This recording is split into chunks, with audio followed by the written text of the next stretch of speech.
வணக்கம் நண்பர்களே, MST YouTube channel பெண்ணாகுளம் Dharmapuri. நான் உங்கள் நண்பன் முருகன். இன்றைக்கி வந்து பார்த்திங்கன்னா இந்த எஸ்டிகே மாடுகள் போட்டு லோ பட்ஜெட்டில் கேட்டிருந்தீங்க.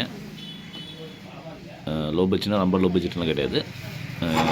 எஸ்டிகே 4191 ஓகேங்களா. இது வந்து சப்புக்கு யூஸ் பண்ணுற மாதிரி கேட்டிருந்தீங்க. டிரான்ஸ்லாம் வேறு மாற்றி இப்போ பேஸ் நல்லா கொஞ்சம் பஞ்சிங் நல்லா உட்கார மாதிரி இப்போ டிசைன் பண்ணியிருக்கோம். வேணும் வாங்கிக்கோங்க. இது வந்து இப்போ டெமோ பீஸ் தான் போட்டிருக்கேன். ஓகே ஆகிடுச்சு.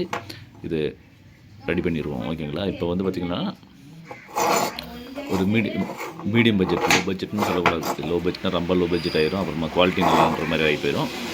பட்ஜெட்டுக்கு அமைப்புக்கு ஒரு 8 இன்ச் ஸ்பீக்கர், 2 8 இன்ச் யூஸ் பண்ணுறதுக்கு இல்லை 10 இன்ச் யூஸ் பண்ணிக்கலாம். அந்தளவுக்கு யூஸ் பண்ணுறதுக்கு இது நல்லாயிருக்கும். இப்போ புதுசாக இப்போ தான் டிரான்சிஸ்டர் வாங்கிட்டு வந்து மாடுலேஷன் பண்ணி செக் பண்ணி பார்த்தேன். ஓகே ஆகிடுச்சு. உங்களுக்கு வேணுன்றவங்க வாங்கிக்கோங்க. இப்போ அவைலபிளாக இருக்குது. எத்தனை போர்ட்னாலையும் தரோம் ஓகேங்களா. இப்போ வந்து எஸ்டிகே மாடல் யூஸ் பண்ணுறதுக்கு 3+0 வேணுன்றவங்க கான்டாக்ட் பண்ணுங்கள். நன்றி, வணக்கம்.